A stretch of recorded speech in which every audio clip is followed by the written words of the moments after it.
Bonjour à vous toutes et à vous tous. Aujourd'hui, nous sommes au comité régional de rugby. Nous allons rejoindre sans plus attendre Jean-Yves Dijol, qui est le responsable de communication. Et avec lui, on va parler de la Bonnie Buter Cup, compétition mise en place pour améliorer les performances de tous les buteurs de la région. Jean-Yves Dijol, bonjour. Bonjour Jérôme. Merci de nous recevoir pour nous parler de la Bonnie Buter Cup. C'est une toute nouvelle compétition que vous êtes en train de mettre en place ici au comité.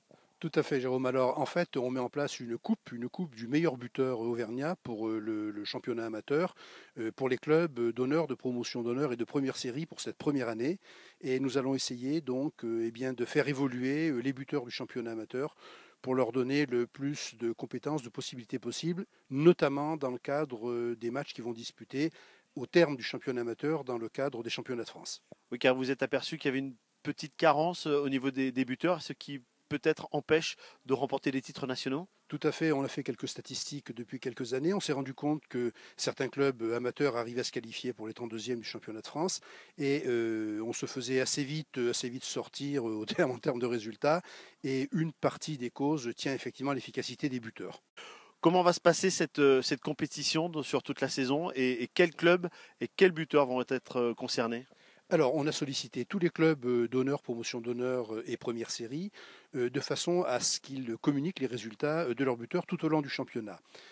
Chaque dimanche, donc, nous établissons le résultat du week-end. On cumule ça week-end par week-end et ça nous donne donc pour ces trois divisions les meilleurs buteurs. L'objectif, c'est pas simplement de savoir où sont les meilleurs buteurs, mais c'est de repérer au fur et à mesure quelles sont les carences et de leur apporter une assistance en matière de formation, grâce notamment bien entendu à l'équipe technique du comité, mais aussi à Eric Nicole qui nous a rejoint donc pour nous aider à faire en sorte que les buteurs du rugby amateur auvergnat s'améliorent. C'est important d'avoir un grand professionnel. On rappelle qu'il a joué 400 ou plus de 400 matchs à l'ASM, d'avoir un grand buteur qui va vous donner un coup de main. Tout à fait, déjà sur le plan de la compétence technique, Eric n'est pas discutable.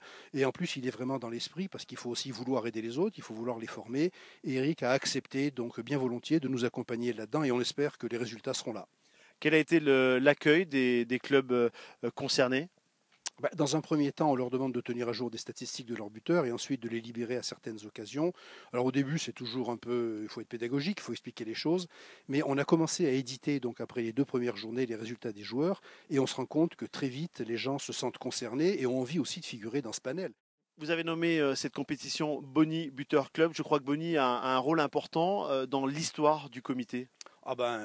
Bonnie Automobile est un partenaire historique du comité d'Auvergne, bien entendu, mais il a aussi un savoir-faire en matière de buteurs, puisqu'ils se sont déjà impliqués, notamment en permettant à des spectateurs de buter dans le cadre du stade Marcel Michelin.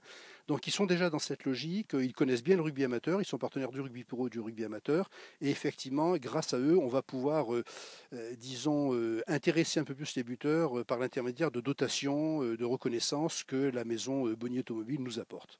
Quel est le premier retour des buteurs? Ah bien, ils sont intéressés puisque dès les 2 premières semaines où on annonce sur nos réseaux internes au comité les résultats et que les gens se voient dans la communication, automatiquement ceux qui n'étaient pas là au démarrage disent mais pourquoi je ne suis pas là et donc je veux y être. Et il commence à y avoir un petit engouement là-dessus. Et donc on fait un petit test là, le 24 octobre pour voir comment se passe un peu ce concours sur le terrain. Et on prépare comme ça donc la saison qui va vraiment démarrer début novembre. Et là, on va vraiment officialiser tout ça et faire en sorte que les joueurs se reconnaissent et adhèrent de plus en plus à cette coupe, sachant que derrière tout ça, il y a un objectif de formation et d'amélioration des performances. Jean-Yves, merci beaucoup. On reviendra bien sûr sur cette compétition et on verra un petit peu l'évolution de tous les résultats et surtout l'engouement et voir si ça va porter ses fruits. Avec plaisir et on compte sur vous pour communiquer les résultats au fur et à mesure qu'ils vont sortir toutes les semaines également. Merci beaucoup. Merci Jérôme.